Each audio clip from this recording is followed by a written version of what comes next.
사람이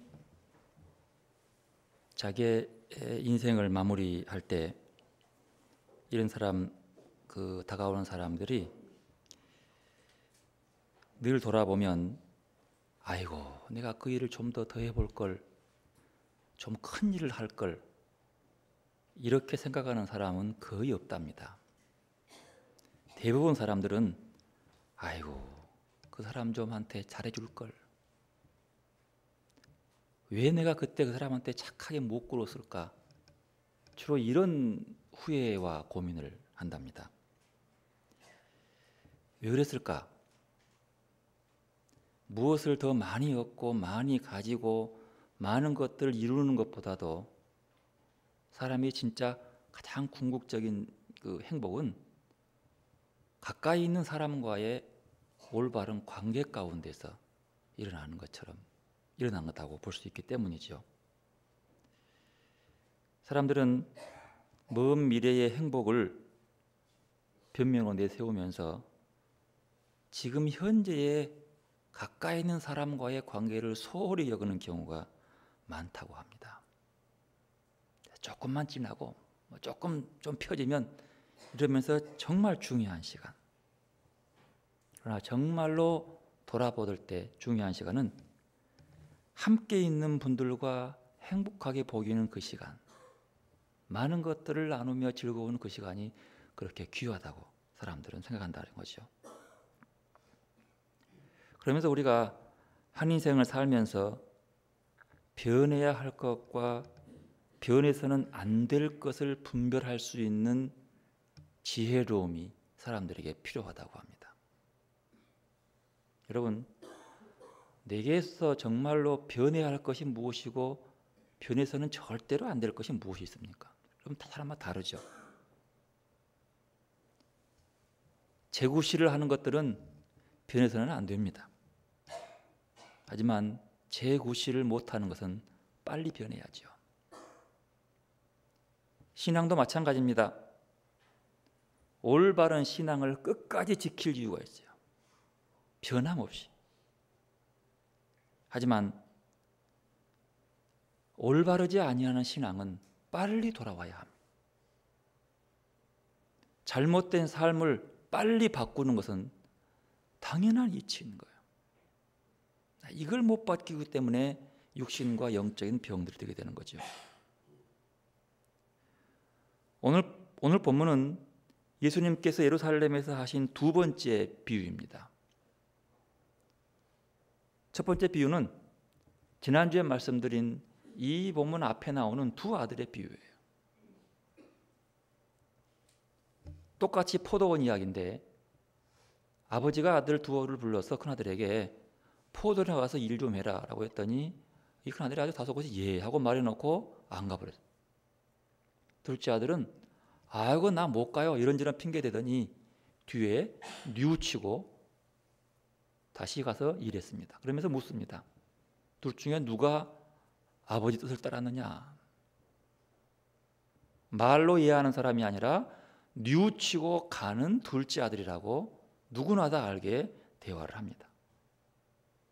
그러면서 그 비유 속에서 원하는 것은 이게 어차피 둘 다 잘못된 아들이지만 그러나 궁극적으로 중요한 것은 뉘우치고 돌아온 뉘우침인 거예요. 그러면서 그 비유에서 틀림없이 그 이유가 무언가를 얘기합니다. 오늘 보면 또 똑같은 포도원의 비유예요. 이사야 5장에 보면 포도원 비유가 또 나오는데 이 포도원의 비유의 포도는 이스라엘의 공동체를 얘기하고, 더 나아가서 이 성경에 나오는 포도원은 예수 그리스도를 믿는 교회 공동체를 의미하고 있다는 것이죠. 둘 다 포도원의 의미가 있습니다. 그러면 이 비유가 나오게 된 배경이 뭐예요? 근본 원인이 뭐죠?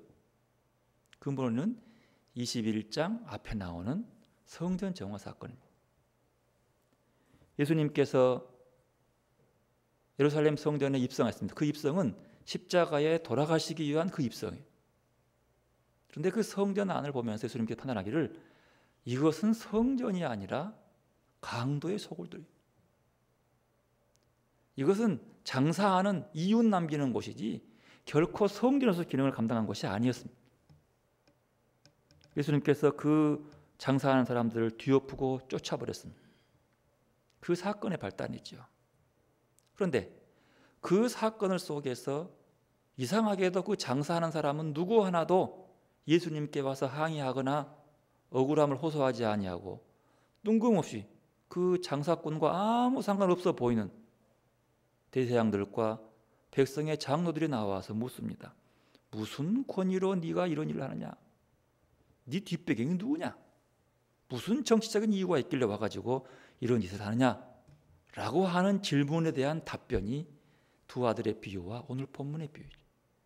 어쩌면 예수님이 그 앞에 비유를 두고 뭔가 좀 부족해서 오늘 본문에 또 하나, 또 다른 비유로 말씀합니다. 오늘 본문 7절 33절을 보면 다른 한 비유를 들으라 라고 말씀하면서 한 집의 주인이 포도원을 만들어 산울타리를 두르고 거기에 집 짜는 틀을 만들고 망대를 짓고 농부들에게 세로 주고 타국에 갔더니, 여러분 이런 환경은 당시 갈릴리 지방에서는 아주 유행했던 그런 분위기랍니다.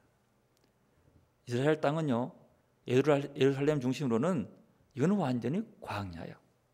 사람 살기 어려운 땅이죠. 6개월 동안 비가 안 오고 햇빛만 쬐기 때문에 살아남을 포도 농장을 만들기 어려운, 작은 계곡에서는 만들 수 있지만 이게 농장은 크게 만들 수 없어요. 하지만 그것과는 완전히 다르게 갈릴리 호수 근방에는 비옥한 땅들이 많습니다. 왜요? 물이 있으니까요. 그리고 거기는 풍성하고 큰 밭을 일구어서 포도 농장을 할 수 있는 곳이죠. 그 당시 유대 사람들은 자기 민족적 주권이 없었기 때문에 로마 사람이나 외국에 있는 사람들이 와가지고 그 땅을 차지하고 갈릴리 살고 있는 사람들에게 세를 주고 간 거예요. 이거 지어라. 그리고 너 지은 것에 대해서 이제 주인이 가져가고 얼마를 주는 거예요. 그런데 이게 말이 세를 주고 간 것이지 이건 그때 당시는 대부분 착취였답니다. 그래서 불쌍한 사람들 그냥 겨우 밥만 먹게 해주고 다 가져갔어요. 빼앗겨 버린 거예요. 엄밀히 말하면 갈릴리 사람들 자기 땅인데 외국 사람들 또 그 중에 가끔은 예루살렘에 사는 귀족들이 그 땅 주인이라는 거예요. 그래서 그 일구는 걸 그냥 다 가져가고 그 사람은 조금만 남는 그런 억울한 그런 처지의 상황이었다는 거죠. 본문에 그걸 비유로 들고 있습니다. 그렇게 해서 이 잘 포도를 심어놓고 만들었습니다. 울타리를 두르고 집단한 틀을 만들고, 이것은 이 주인은 이미 그 포도원에서 좋은 포도를 얻기 위한 기초를 다 갖추어 둔 거예요. 이사야 5장을 비유해 보면 아마도 그 주인은 그 포도원에 굉장히 질 좋은 포도나무를 심었을 겁니다. 그리고 그들에게 맡겼어요. 잘 관리해서. 그리고 이것을 이제 가을이 되면 결산하자. 아마 오늘 본문의 주인인 아마도 굉장히 선한 사람으로 바라볼 때 아마 결산할 때 상당한 후한 대접을 했을 거라고 생각합니다. 그런데 그들이 굉장히 열심히 잘 갖고 왔어요. 포도도 잘 열었습니다. 포도원이 너무 좋습니다. 자기들이 땀 흘리고 힘들여서 애써서 만든 포도원 너무 좋은 거예요. 근데 그걸 다 빼앗긴다고 보니까 너무 아까운 거예요. 가을이 되어서 주인이 종을 보냅니다. 그런데 그 종이 오는 것을 바라보고 그들의 마음에, 야, 저거 다 줘버리면 못 남냐? 우리가 얼마나 뼈 빠지게 이 기간 동안 지금 일하고 이렇게 아름다운 포도원을 만들었는데 말이야. 아깝다. 아까운 마음이 드는 거예요. 그래서 아마 데모한 거죠. 어떤 사람은 돌로 쳐버리고 두들겨 패고 그 종 중에 몇 명은 죽여버렸어요. 주인이 그 소식을 듣고 이제는 좀 더 많은 숫자의 종들을 보냅니다. 수가 많으니까 못하겠지. 그러고 보면 포도원이라는 사람은 꽤 많은 것 같아요. 좀 더 많은 종들을 보내는데 똑같이 그들도 그렇게 죽이고 두들겨 패서 보냅니다. 그래서 주인의 마음이 아파서 이제는 아들을 보냅니다.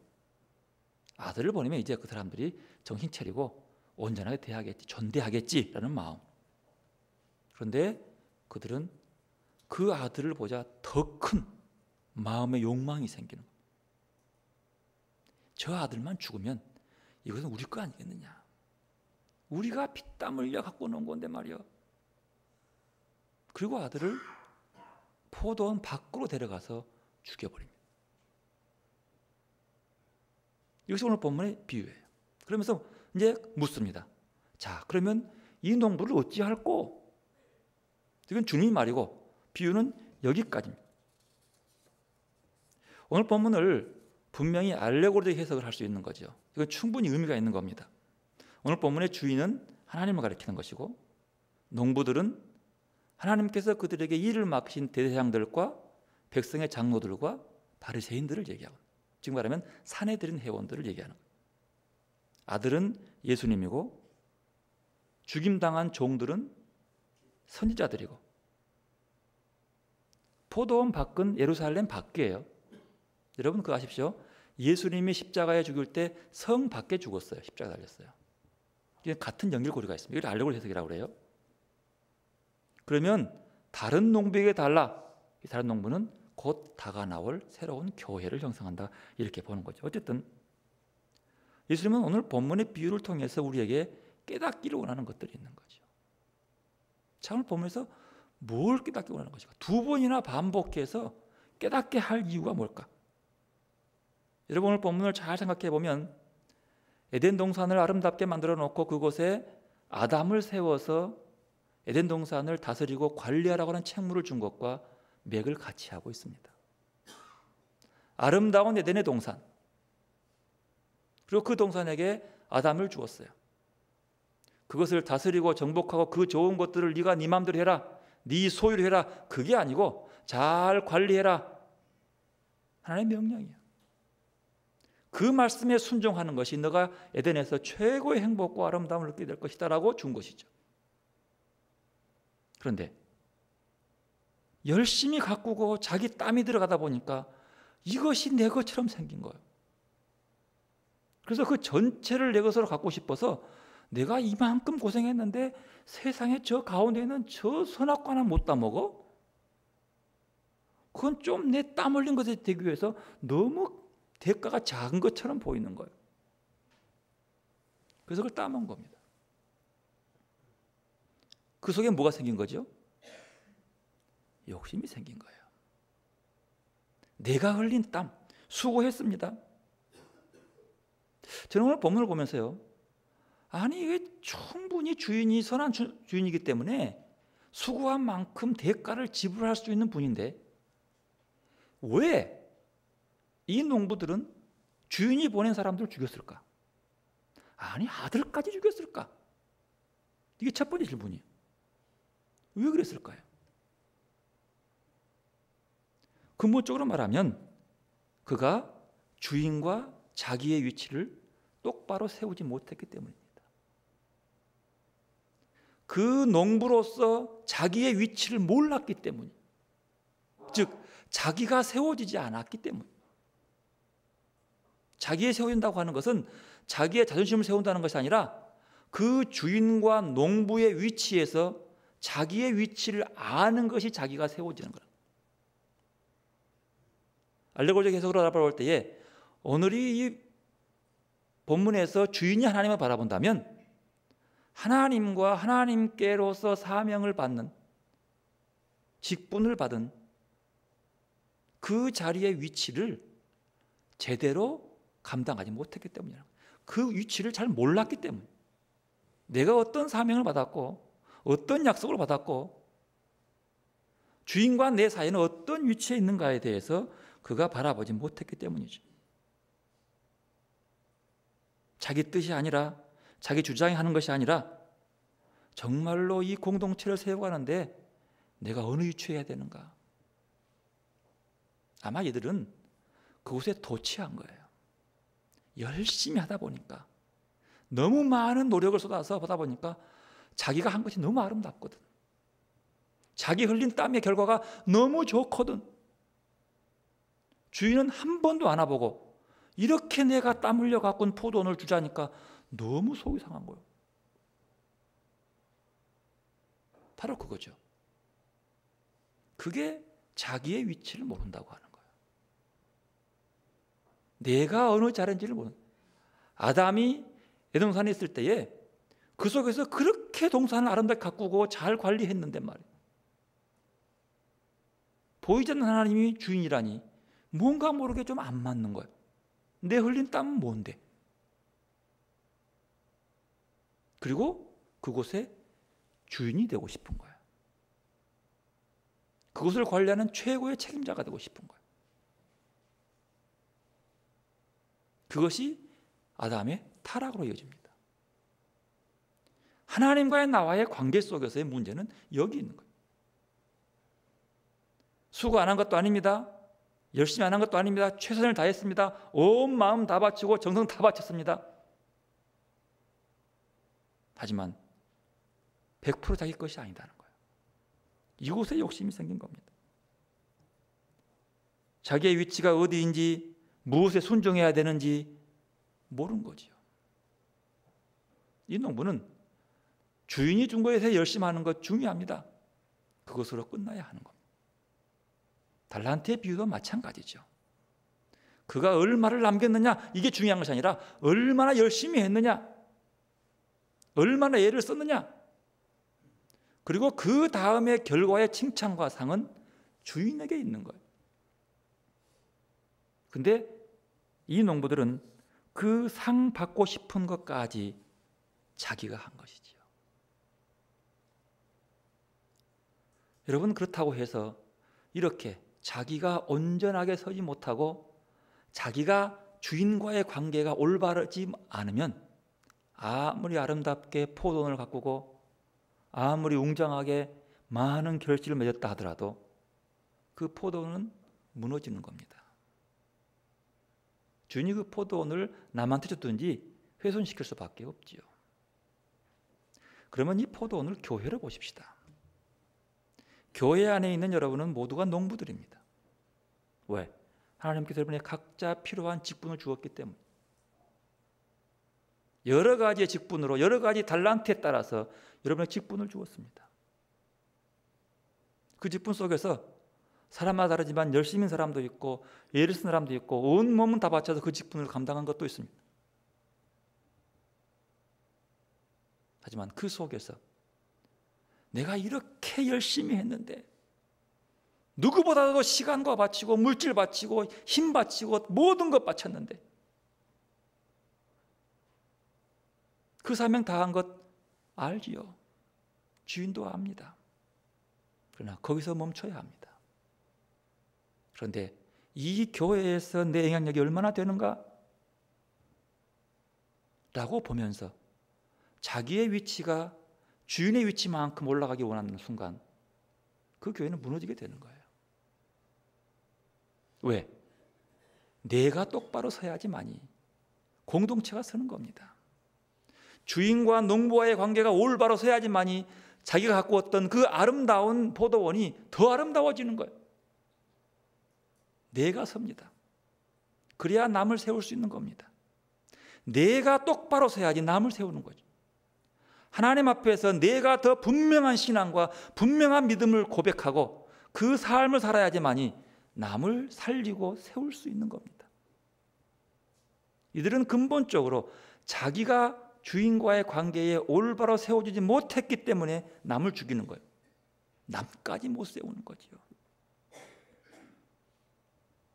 교회 공동체가 아무리 아름다워도 그 개인이 하나님과의 올바른 관계를 세우지 못하면 가까운 이웃 세울 수 없습니다. 내가 남을 세울 수 있어야지 공동체를 세우는 거지요. 우리는 공동체를 세우기 위해서 예를 씁니다. 하지만 내가 서지 못하면 공동체는 끝나는 거지요. 여러분 뉴스 보셨죠? 세계 최대로 크다는 감리교회 교회 그 목사님, 그분이 개척해서 얼마나 많은 10만 명이 넘는 교인으로 지금도 유세를 떨고 있지요. 얼마나 그분의 노력과 헌신이 강했으면 그 아들에게 그 교회를 다 물러줘도 어느 교인 하나 불평한 사람 없이를 다 인정할 만큼 그분의 수고였습니다. 그분의 땀 흘림, 그분의 수고,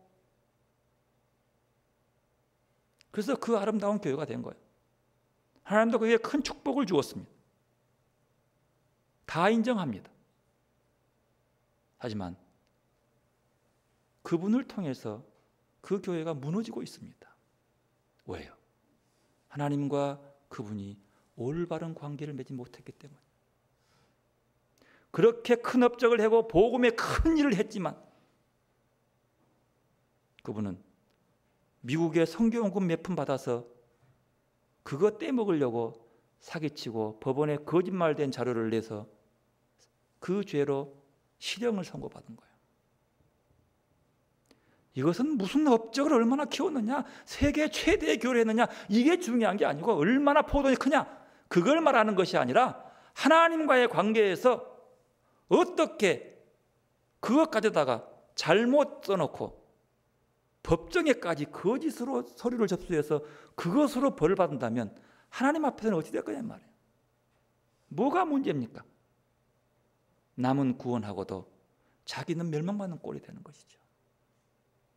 사도 바울의 고백이 있지 않습니까? 내가 남을 구원하고 나는 멸망받을까 두렵도다. 내 안에 선과 악이 날마다 싸우는도다. 내가 남은 구원하였으되 나는 멸망받을까 두렵다. 바울이 누굽니까? 복음의 진수 아닙니까? 바울이 누굽니까? 교회를 한두 개 세운 사람입니까? 바울이 누굽니까? 선교의 열정이 남다른 사람이 부족한 사람입니까?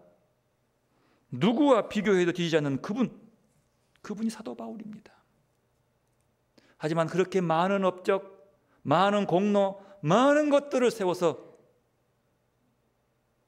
큰 일을 한 사람이지만 그분은 늘 하나님과 나와의 관계에서 나를 세운 거죠. 코람데오라고. 하나님 앞에서 내 모습을 늘 돌아보는 거죠. 이것에서 출발하지 아니하면 공동체를 세울 수 없는 거예요. 아무리 봐도 이 농부는 가장 기본적인 존재인 자기의 위치를 모르는 거예요. 하나님 앞에 서면 나는 죄인이요. 죄인된 내 모습을 바라보고 다시 한번 하나님 앞에 나를 무릎 꿇고 돌아서고 회개하고 돌아와야 하는데 뉘우치지 않고 내가 옳다고 믿는 겁니다. 오늘 본문의 농부들은 대세양들이었습니다. 그들은 하나님께로부터 귀한 직분 받았습니다. 큰일 하게 했습니다. 그들은 법 잘 지키고 남 도와줄 줄도 알고 참 잘 살았습니다. 백성들의 존중도 받았습니다. 그래서 늘 자기의 기준으로 잘못된 사람들을 바르게 잡아주고 틀렸다, 옳은 길로 가라고 지적해주는 사람이었습니다. 그러나 그는 자기에게 자기가 잘못되어 있는 것을 보지 못한 사람이었습니다. 그래서 오늘 본문 40절에 보면 이렇게 말합니다. 그러면 포도원 주인이 올 때에 그 농부들을 어떻게 하겠느냐? 그들이 말하되 그 악한 자들을 진멸하고 포도원은 제때 열매 바칠 만한 다른 농부들에게 새로 줄지니라. 아직까지는 자기 보고 한 얘기인지 모르는 거예요. 그들을 진멸하고 그들의 방법이에요. 자기는 옳다는 거예요. 자기는 큰일 했다는 거예요. 자기는 위치가 높다는 거예요. 그러니 자기를 모르는 거죠. 주님이 더 얘기합니다.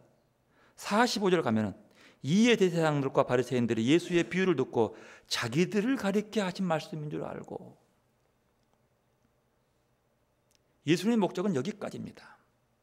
그들을 이렇게 책망하기도 하고 비유를 들어서 그렇게 그들의 실체를 드러내게 하는 것은 여기까지요. 아, 나보고 하는 소리구나. 그러면 나보고 하는 소리면 내가 잘못된 거구나도 분명히 알 수 있는 거예요. 그럼 어찌해야 합니까? 하나님께 돌아와야 합니다. 고쳐야 합니다. 빨리 그 삶을 버리고 하나님께 주시는 새로운 삶, 원래의 목적을 향해서 새롭게 자기 삶을 돌아보고 돌아와야 합니다. 하나님과의 관계 속에서. 그들은 못합니다. 왜? 자존심 때문에. 그 뒤에 뭐라 합니까? 잡고자 하나 무리를 무서워하니 그들이 예수를 선지자로 알미더라.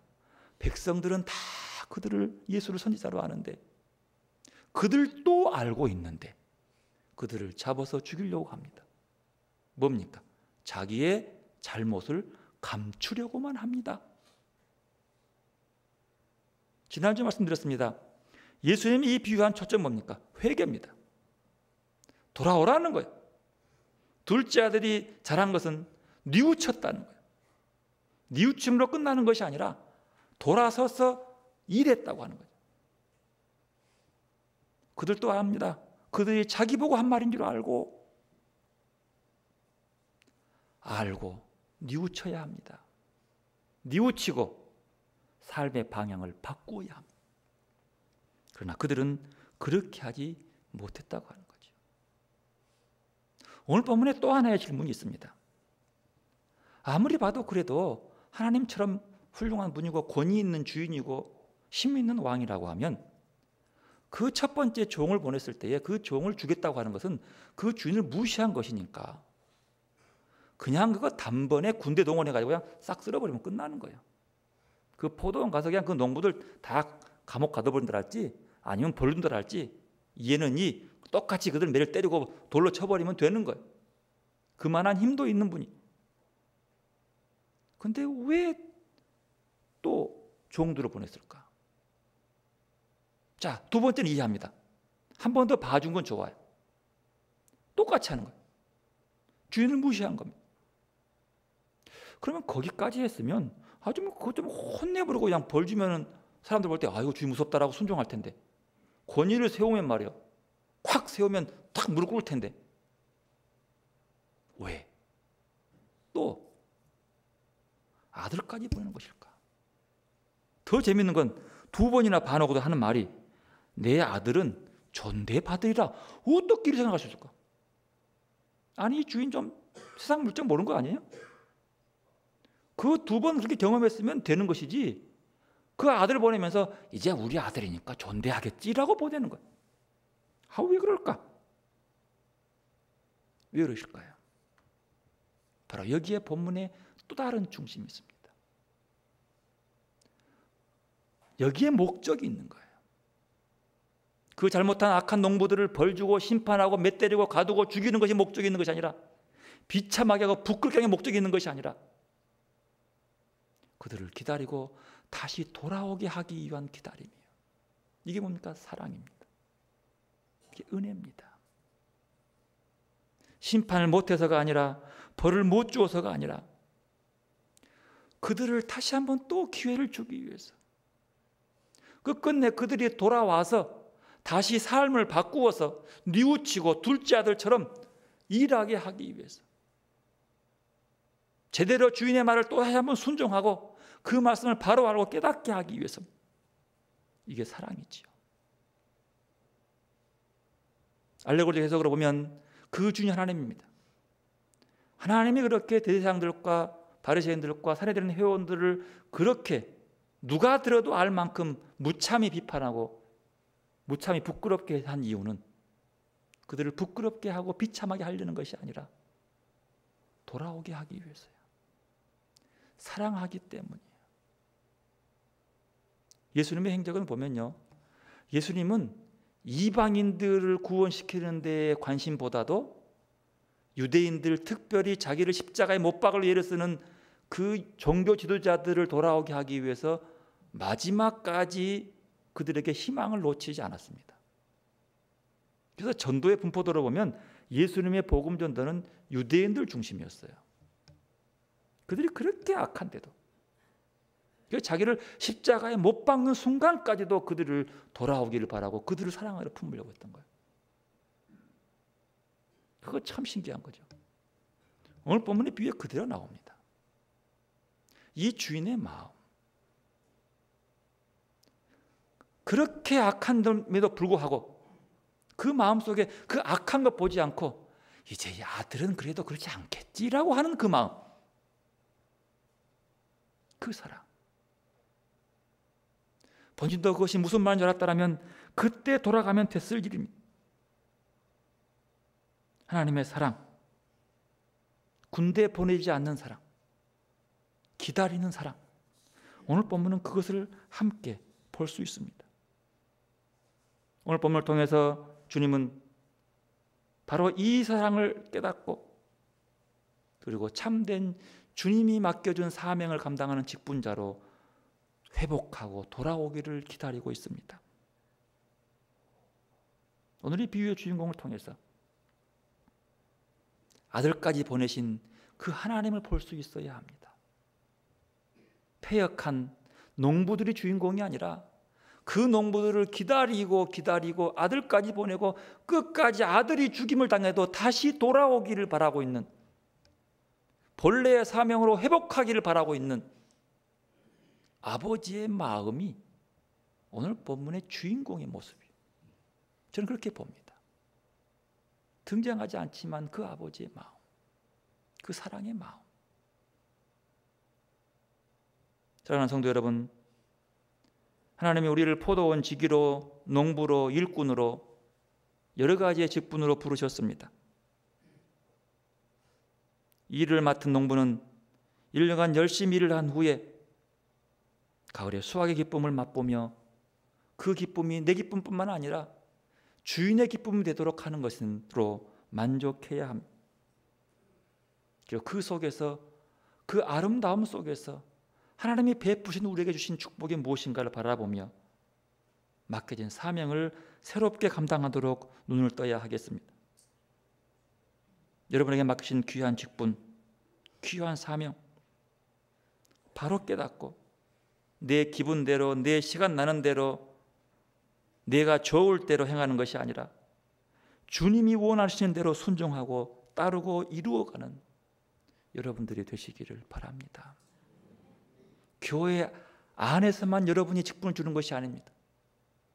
여러분의 가정 안에서도 여러분에게 직분을 주어서 하나님 주신 것이요, 여러분의 일터 하나님 주신 거예요. 그 속에서 내 좋을 대로가 아니라 주님이 원하는 대로 그 일을 감당할 수 있기를 바랍니다. 그리고 그 일에 투자한 땀 흘린 만큼 내가 하는 것이 아니라 주님의 말에 순종해서 했다고 고백하며 하나님께 영광을 돌릴 수 있기를 바랍니다. 하나님은 지금도 애타게 우리를 기다리십니다. 야곱이 베델에서 바라본 그 하늘로 뚫린 사닥다리는 야곱이 하늘로 올라간 사닥다리가 아니라 하나님이 그 사닥다리를 통해서 야곱을 만나러 내려오신 사닥다리입니다. 그 사다리. 여러분, 지금도 우리들 모두의 삶의 자리에서 하나님은 그 사다리를 만들고 우리를 만나러 다가오고 계십니다. 말씀으로 오십니다. 그 말씀 받고 듣고 순종하고 맡겨진 임무가 특권이 아니라 그 임무를 잘 감당함으로 진정한 하나님의 사랑의 특권을 누리는 귀한 주의 백성들이 되시기를 바랍니다. 순종이 하나님의 아름다운 열쇠를 맺을 수 있습니다. 기도하겠습니다. 하나님, 우리가 능력도 없지만 우리에게 맞는 직분을 주시고 맡겨진 사명을 주시고 그것들을 감당할 수 있는 힘을 주시오니 참으로 감사합니다. 우리의 수고와 우리의 땀들이 하나님께 주신 귀한 말씀에 순종하는 것으로만 만족하게 하여 주시옵소서. 내게 주어진 직분들을 잘 감당함으로 하나님께 영광을 돌리게 하시고 내가 주인이 아니라 하나님이 주인임을 늘 고백하면서 살 수 있도록 주님 도와주시옵소서. 이 교회도 주님이 주인이며 우리들의 가정도 주님이 주인이며 우리들의 일터도 주님이 주인임을 바로 보게 하시고 그 일에 충성함으로 하나님께 영광을 돌리며 그리스도인다운 삶을 살아갈 수 있도록 축복하여 주옵소서. 예수님의 이름으로 기도드리옵나이다. 아멘.